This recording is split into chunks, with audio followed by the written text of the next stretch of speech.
Hey guys, Wrecked Weekly, episode number 24. Hey guys, Wrecked Weekly, episode number 24.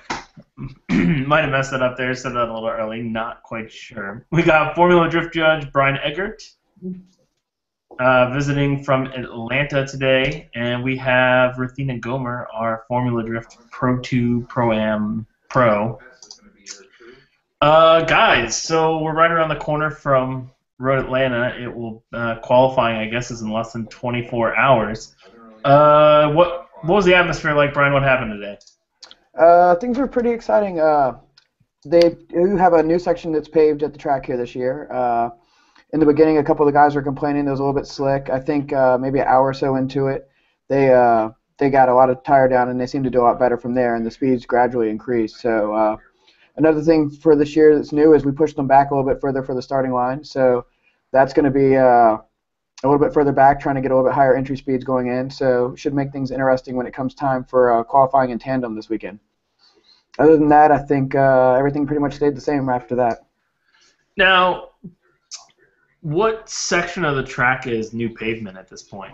It starts just before entry, or right around the entry, and it goes around the inner clip 1, and then where the touch and go was last year, and then it stops right at the rumble strips before you go into the loop. So it's pretty interesting that it kind of just fades as you head right before you get to the loop. Excellent. Now, is that a big concern for you and maybe some drivers if, like, let's say rain gets put down, and I guess you kind of lose all the grub on that track? Will it become a pretty slick surface? Possibly. I think now, at the end of the day, we walked the course and set the clipping points and everything, and I mean, my feet were pretty much sticking to it. Trying to twist as you're walking was pretty hard to do, so I don't think that's an issue unless we do hit rain. Then it'll just be an issue of how much oil may already be down on other sections of track versus that one, if there's a difference. But I think there's enough rubber down where it shouldn't play too much of a point. Excellent. And it looks like I got word from Alec Honadell's team, and it looks like they blew a motor today in practice. So if you've got him on Fantasy Drift, I suggest you drop him, pick someone else up new, because he's not going to make it. It sounds like bummer that they're not even. It doesn't even sound like they're going to put in an effort to try and fix it and compete. I don't know if they're missing parts. Or whatever. But what else did you see at the track today, Brian? I heard from a lot of people Frederick Osbo was looking really fast. Gucci also looked pretty strong. Let's see. For fast, I have Frederick Osbo's going pretty good. There were several others. I think Fields was pretty fast, which is no surprise. King Gucci was actually doing really good and was fast. And Jeff Stoneback was pretty fast, I think, for some of his runs that he did. So I think they were probably some of the top 4 fastest guys of the weekend so far, I guess, for just one day. Really? Stoneback was one of the fastest of the whole group? He was probably in the top 5 or 6, something like that. He wasn't bad. Especially for being a rookie, that's pretty good. Yeah, and he's tied with Alec Honadell right now in first, so it looks like if Stoneback can qualify, he's clearly got a leg up against some of these other guys. Yeah, and then there's one other rookie who got points at round 1 too, though, wasn't there? Slipping my mind right now, but there was 3 that made it in at Long Beach. Yes, Richter. Yes. Matt Richter, Mark Richter, Matt Richter, something like that. Yep. Is he there? Did you see him today? I did not see him. I don't recall seeing him, so I don't know if he just skipped practice or if he's even there yet. I didn't get a chance to really go through the whole paddock. Guys who did look good, though, were Asbo was killing it. Forsberg was really consistent as well, so was Essa, no surprise. Like I said, Gucci was doing really good. JR. Forrest Wang was doing good as well, and then Stoneback did pretty good. We posted a photo on the site of rapper Dan Savage. Looks like his whole front suspension fell over. Did you happen to see that or know anything of what happened there? I missed that part, but I did see a picture later where they had him in the rig, I guess, working on it too. And I mean, he had a smile on his face. I tried to reach out to him to see if there was anything that was going on. He just said new car problem. So I guess just I think he's kind of the same case as kind of like Danny George was for round 1. It was just new car, didn't get any real seat time. I think they posted a video earlier the week on your site where it was a little bit of shakedown at Summit Point, but I think it's the same thing. Just not getting enough seat time and testing out your car before you make it to the track is never a good idea. Yeah, and then I guess we have I think 3 drivers that are making their first passes, right? You've got Matt Field, his new 13.5, Chris Jenner at his S2000, and Ryan Cotto. Well, I think he's still in his same Z, but I guess it's new. He didn't make Long Beach. Any of those guys look like they could make top 32? Matt Fields will probably be able to do that. He was fast, but there were still a lot of inconsistencies. I think he's got enough time, though, to turn it around and can definitely improve. As for Generate, I think, again, it's another thing of having a new car, not getting enough experience behind the wheel of it. He could end up turning it around, but right now it's going to be definitely an uphill battle from what I saw. Who else did you mention? Generate and Cotto? Cotto, I didn't get to see but 1 or 2 of his runs, but I mean, he's usually a pretty consistent guy, so I don't see there's any reason why he wouldn't qualify. It's just going to be a matter of how much he can turn it up to get higher in the bracket. Excellent. Looking back at years past, I guess, what's kind of your preview for Atlanta this weekend? Funny. Yeah, I'm not going to comment on that one. I mean, I think the guys who did good last year will probably do good again this year. What was it? Daigo and Vaughn that were in the podium. Who else was up there? D-Mac. So I think those guys will probably still do good this year and be consistent. But as to who's going to finish on top, we'll just have to wait and see what happens. Fair enough. I'm going to make the prediction. I think Forsberg and D-Mac will definitely both be on the podium. Hopefully they run in the finals. They've actually done it a couple times in the past. Really exciting duo. Forsberg looked really good at Long Beach. He's always good at Road Atlanta. And Darren now has a lot more power. I don't know. Yeah, we haven't covered that. We haven't covered that a lot on the website, but he went turbo, and even back in his Corolla days, he's done really good at Road Atlanta. Did that go twin? Twin turbo? He's twin turbo, right? Yeah. Yeah. Did I say he wasn't twin turbo? Well, you just said turbo, but oh, I mean, I figure if there's 2, you might as well announce 2, right? Yeah, I mean, there's not very many single turbo V8 setups out there. Yeah. In general, but yes, I appreciate the information there, Brian. Moving out of Formula D for a minute, Vegas Drift Round 3 wrapped up last weekend. What can you tell us, Rathina, about Vegas Drift? Vegas Drift Round 3, yes, Round 3 took place. They're already well into the season, almost done. Just looking at it, pretty interesting. Spike Chen has been on the podium all 3 rounds. So he's in pretty good standing, I'd imagine, to get his license again. He already actually earned his license, FD license in 2013, but decided not to run. So he's just kind of focusing in on Pro-Am this year, and it seems to be working out. Brandon Patterson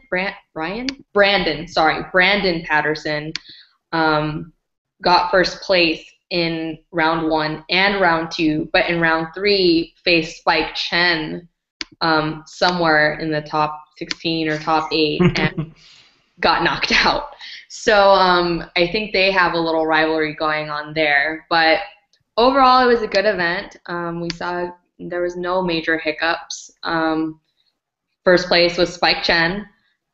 Second place was Cameron Moore. And 3 was Riley Fremont, who I believe is a youngin'. So that's that for round 3. Excellent. So with Spike and Patterson's good performance, are they pretty much guaranteed licenses at this point, or could everything still go wrong for them? I'm pretty sure. We don't. It's not like FD where we see a lot of consistency from drivers. You know, if you're consistent and can, you know, get on the podium a few times, I think you're pretty much guaranteed at that point. Because everyone else that is on the podium is just kind of random that make it to the event, do well, their car breaks next time, or just whatever the case may be. I mean, that's just from my experience. I haven't actually looked and, you know, calculated the point standings and all of that. We would need Jacob here for that part of it. But excellent. And I would say that, you know, Spike is in good standing. You know, he was planning on running FD next year anyway, or Pro 2. And I would assume Brandon Patterson is in good standing as well. Excellent. And it looks like Vegas Drift is actually a 5-round series. It is a 5-round series. Instead of a 4. the majority of it is already done. Whereas Correct. like US drift hasn't even started. So I mean you see like you see all these different series all over the US and one's gonna be done pretty much before one starts. Yeah, U.S. drift, what a joke. But I mean it's kind of cool because in theory, if you run on the West Coast or at Vegas Drift and you don't get your license, you could just go drive to the East Coast and try to get your license and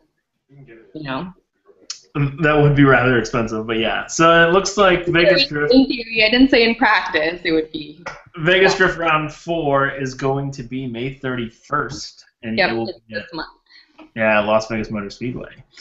Mm-hmm. Excellent. Well, moving on topics, Pat Mordaunt is officially in his Retaks S13.5, which Jacob challenged me last week, and he's not here. But that is the car Bill Sherman won Nopi Nationals with. Or the Nopi Drift Joke Series, whatever that thing was back in the day. It sounds like the big question is, Brian and I were kind of talking about this before the show, how long is he going to be in this car? Really, why is he in the car? I don't have good information. I've talked to a couple of the team sponsors, and they don't even really seem to know what's going on. I was at ARC a couple weeks ago, and they didn't really give me any details or mention anything. Pretty interesting. I mean, if Pat performs really well, then maybe they just want to stick with the car, but it doesn't even look like they've rewrapped it or done anything to it. You saw it today, Brian. Is there actually any change to it, or is it just kind of tear its old car? Looks the same. Still has the Drift Alliance sticker on the back glass. So Interesting. I don't think there's any changes to it right now. Perfect. Nothing but the driver. Maybe that's a project for tonight for those guys. Who knows? No time like the present to be working on your drift car. Exactly. I can't see it as a bad thing for him. I mean, the car's proven pretty well over the last couple years. If you compare its track record to the track record of that Hyundai Genesis he's in that Dennis drove last year, the Retaks car probably has a little bit more promise.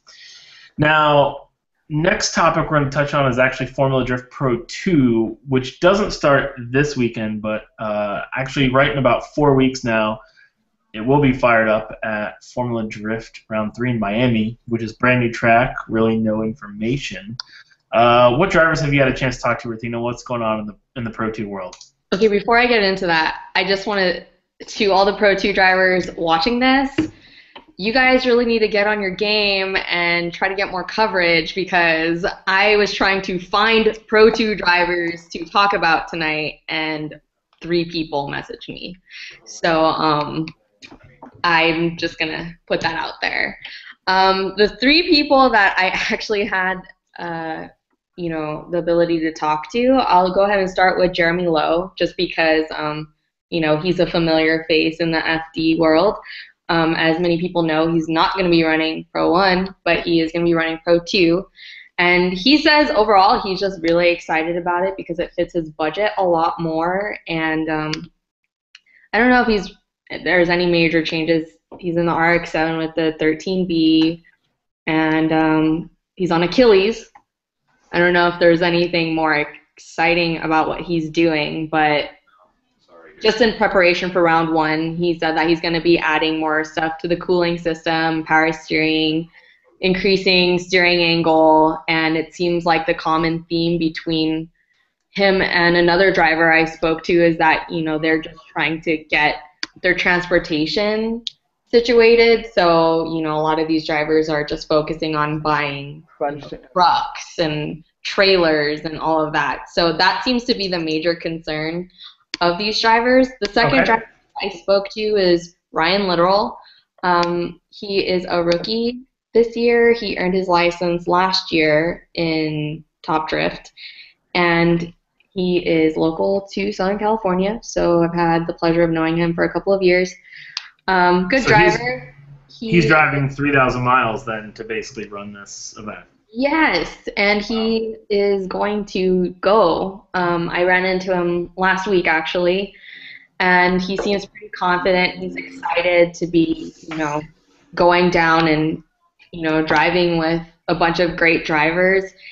For those of you that don't know him, he is driving the Animal Auto S14 with the RB25. You know, How much power do you know? let's see. I don't think he put his power on this list, but he does have like a lot of Tomei stuff, BorgWarner, turbo setup. He has a good setup, but I don't know how much power he's pushing. Excellent. And, he's sticking to the ADM route. Current sponsors, he's going to be running on Falcons. I don't know if I'm trying to think or read. Oh yeah, he's also trying to do, get the truck and trailer situated, and that's something that he's investing in. I think the hugest thing for these Pro 2 drivers is traveling, which brings me to my last driver that I spoke to, which is Tony Cisneros, and he was able to get his car transported with Achilles. So his car is actually in Atlanta right now on display, but he's not driving because he's going to be driving Pro 2, but it's convenient because that car is already there. So, he just needs to fly out and not worry about all of that. And he's the only one with the V8 that I spoke to. He's running an LS2, about 800 horsepower, 800 torque, Wise Fab kit, Feel suspension, coilovers. He has a really, really good setup. I'm, looking forward to seeing that, and he has his transportation taken care of. So all of these drivers are really excited that, it's not going to eat their budgets. Obviously, it's still a huge monetary commitment, but I'm hearing overall consensus that all these drivers are excited that this program exists and want to take advantage of it. Yeah, and probably every single driver who doesn't qualify this weekend will also quickly become a Pro 2 driver. Yeah, I would imagine so. At least I would hope so, unless someone's ego gets the best of them and they end up going back to Pro-Am next year. Yeah, Brian, I know I told you I wasn't going to put you on the spot, but maybe I will. Can you explain how eligibility works for Pro 2? Like, right now, like, she mentioned some guys like Jeremy Lowe and Ryan Littoral, some guys that are really kind of coming up from the Pro-Am. But, like, a scenario of, like, a driver who's running in Formula D, who needs to actually go and run Pro 2? Or, like, why would a driver in Formula D run Pro 2 as well? I think, well, what do we have the cutoff set at next year? It's set at 32. So I think if you're a driver who, even if you competed last year and you were outside 32 or even on the fence, you got to figure that every once in a while a rookie or two is going to come around, or somebody from another series who could possibly bump you out. Right. If I'm on that bubble or close to it, I'm thinking anybody from like 25th and on, it would be in their best interest. I mean, you've already covered the travel. You're going to be at that round anyway. I would come up with the extra tires, a little bit extra, maybe crew or something like that to help you with the added stress. And then the extra entry fee. I mean, you've covered all the stuff. Your hotel's already paid for. Your transport's covered. It's in the grand scheme of things, it's a drop in the bucket to just ensure that you keep your license, or at least keep a chance to still be on the pro circuit. So I think anybody 25th and up from last season, and even rookies this season, they should definitely do it. If nothing else, it's added track time for the rookies. So a lot of these guys have never driven these FD courses before. So if nothing else, it's just added seat time, and we all know that that's one of the biggest things. So I think all those guys should be ones looking at this opportunity as a great way to kind of give them like a safety net to fall back on. But like she said, I think the egos get the best of a lot of these guys, and that's going to determine whether or not they do it. So, I mean, worst case is they don't qualify for the season and get that 32nd spot, and now you're back to Pro-Am. So it's kind of like, because of your ego, now you've really taken a step back. So, I don't know. It'll be interesting. And then all you need is, I believe, 64 points to retain your Pro 2 license. So it's not anything super demanding. Correct. I think that's right. Excellent. Well, moving on, the Australian Drift GP, better known probably to most people as the ADGP, is coming to television in America. Get excited. But MAV TV is going to start hosting their series on May 15th, 12:30 a.m. Eastern, 9:30 p.m. Pacific. And it looks like right now they've got, according to the MAV TV website, 3 rounds are going to air consecutively, May 15th, May 22nd, May 29th. Full schedule is posted up on the blog with a source link to the actual MAVTV ADGP site, little mini site they have going on. But I mean, that's pretty cool. I've also heard some whispers and rumors that D1NZ might also be coming to TV here in the States. So it looks like you're going to be able to watch more and more drifting here in America. And who's going to be upset about that one? I don't think anybody.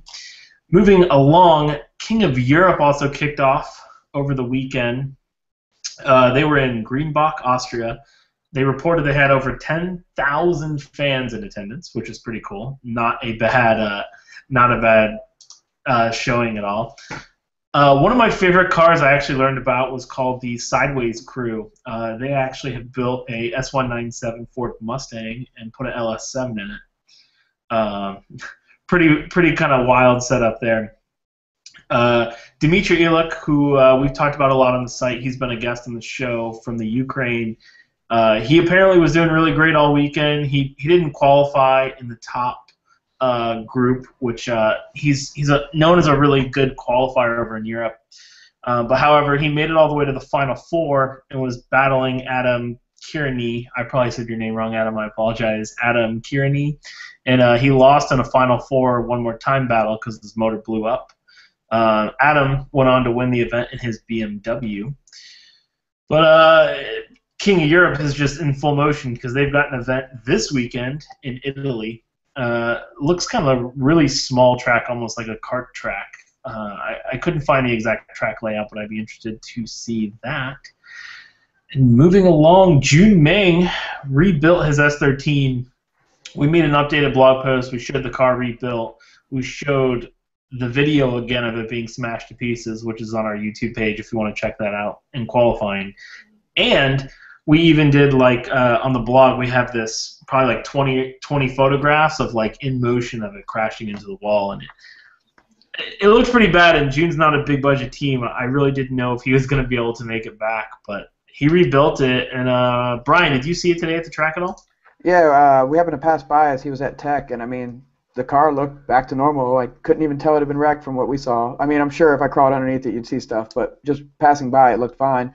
I think he had a trip out like many other drivers. I think there was 3 or 4 that must have run into issues between flats and braking trucks, and I saw at one point his truck on the back of a flatbed with the trailer in tow as well. So pretty impressive that all these guys can overcome these obstacles and get their cars to the events on time. So, I mean, I saw him out there in practice and everything, so it'll be interesting to see how he does tomorrow as well and see if he's shaken up from last round or if he's totally back to normal and just ready to throw it in. So, car's back together and he's here.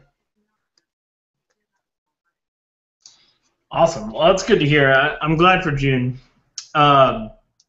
Moving on, we posted a rumor that Vaughn Gittin Jr. was going to be running X Games in, I don't know, super jumping redneck trucks or whatever you call that stuff. Stadium truck jumping, whatever it may be. But Vaughn actually came on the site as a commenter, confirmed that he was not running, and then I found out he is actually going to be at your event, Brian, Hyperfest, doing some stuff with the Wounded Warrior Project. So, A, can you tell us about that? Like, what drivers are doing this? What is the involvement with the Wounded Warrior Project? Because that's kind of cool. Hyperfest is just a drift competition, road race weekend. Even has a rollover contest.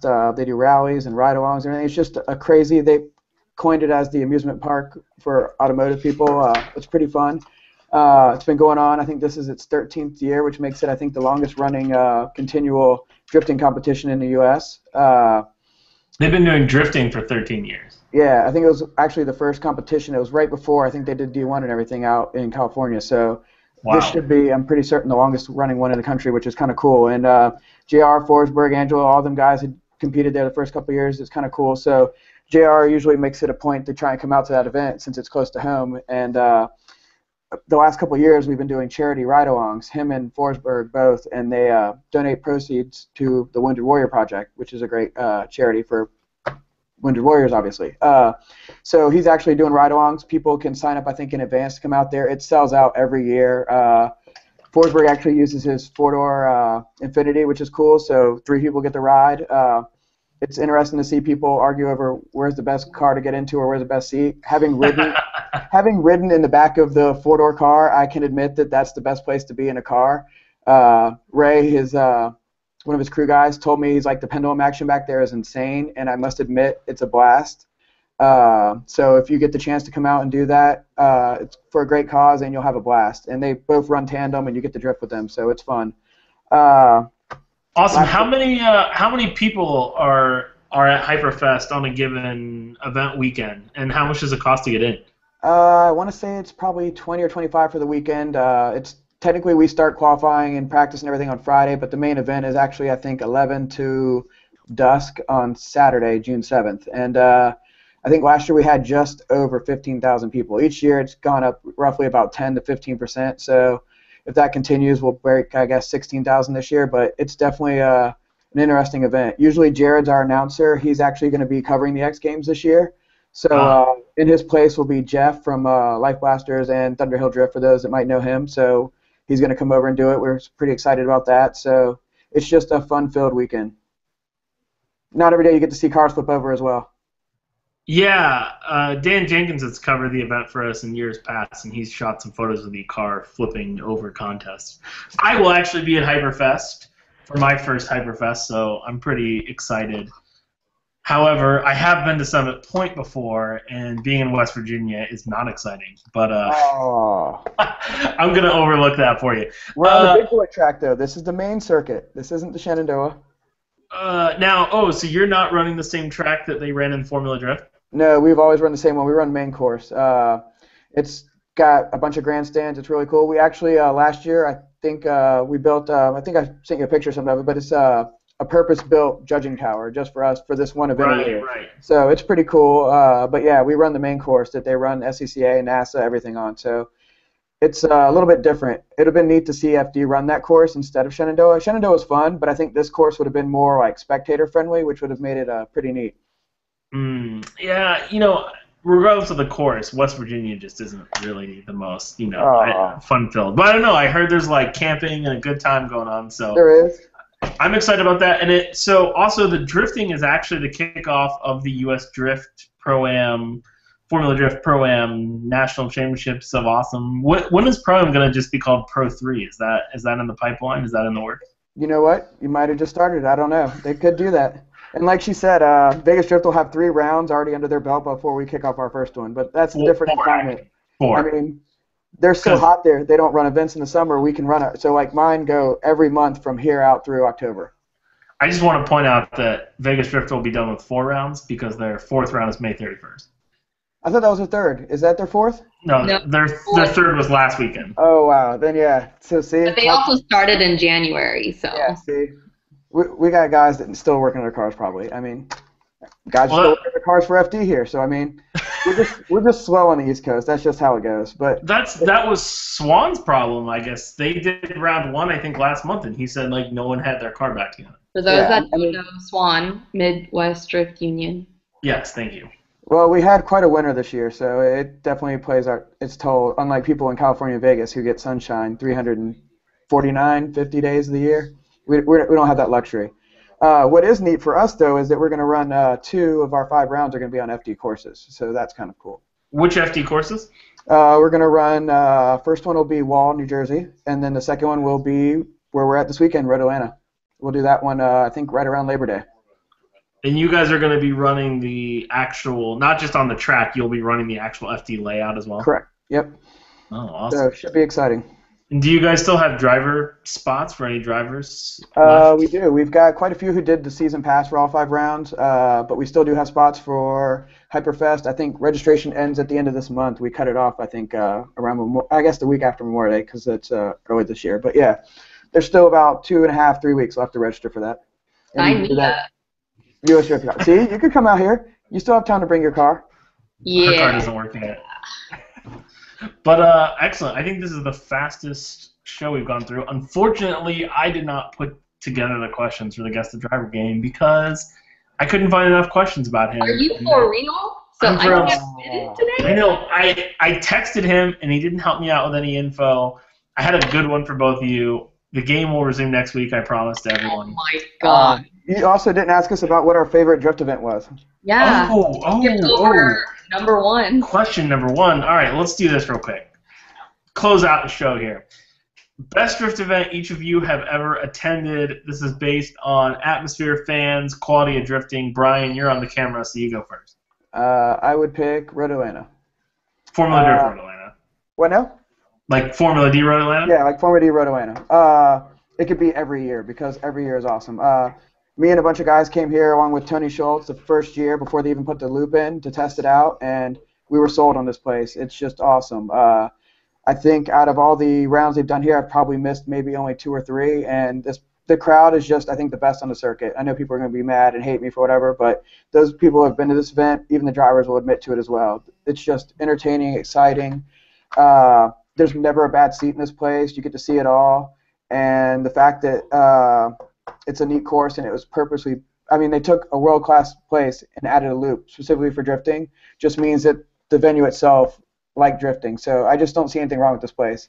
Possibly a second, which I amazingly have never been to, is East Coast Bash, but I was tried to be talked into going this evening by someone, so I don't know if I'll go to that in 2 weeks, but I hear that it's supposed to be a fun event, but I have yet to go, and I think it's a tragedy that I haven't, so who knows, in 2 weeks I might be there. Then you can ask me this question again, and I might have to change my answer. I don't know, but Road Atlanta definitely is way up there. Excellent, Rathina. What's your pick? Okay, we've talked about this many times, but to date, the best drift event I ever went to was that D1 hosted USA versus Japan. Was it D1 hosted? Who knows? It was in 2007. It was when I was really, really new to drifting. I hadn't ever really gone to any drift events other than D1 in 06 at Irwindale. But in 07, it was the USA versus Japan battle. Right? Yeah. Yes, correct. Yeah, you're good. You're good. I'm like lost. I just remember being in awe of everything that was happening. I didn't know what was going on, but one thing that I remember was the crowd was going crazy. It was full. It was at Irwindale, and full for that time for the seating capacity that they had back then. And I remember they had, I think it was 5 Japanese drivers, so it was like Team Orange and like, you know, those guys, the old school guys, and then I honestly can't even tell you who was on the USA team because 4 out of the 5 drivers got knocked out, and then Vaughn Gittin Jr. came and was like wham bam, and then took out all of Japan and won it for America, and I was like, that was awesome because he showed everyone what American drifting was about. And I remember him right before the final battle, he had already taken out, I think it was 4 of the Japanese drivers, and he gets on the mic and he goes, "This is for America!" And then no one cheers. It was not exciting, but I was in awe. I was like, this guy, I didn't even know who Vaughn was back then. I was like, this dude just got in a Mustang and ripped these Japanese fools apart. I was like, that was cool. So that was my experience, my first like really memorable drift event. Fantastic. Yeah, I went back and forth actually between East Coast Bash and Drift Matsuri. I haven't been to East Coast Bash in so long. I think that was what helped me pick Drift Matsuri. It lacks a little bit on like the atmosphere and the fanfare compared to East Coast Bash, but the drifting makes up for it. 300-400 cars, 7 tracks. It's pretty wild.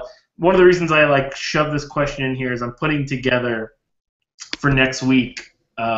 Sometime on the site, I'm going to do the top 10 drift vacations you should go on. So just trying to get some polling information. I've been shooting tons of messages out, also based on some of my own experiences. But for me, from an event that I've been to personally, I'm going to say Drift Matsuri. It happens 3 times a year. You can go in May, you can go in August, you can go in November. I actually have only ever attended Spring Matsuri. I heard Fall Matsuri, I guess they call it. November has like snow, so I'm not too pumped on that one. But I think we're done. Kind of a botch show we'll throw together before Formula Drift Road Atlanta, but thanks everyone for being on the show, and Brian, good luck judging this weekend. And we'll catch you guys later.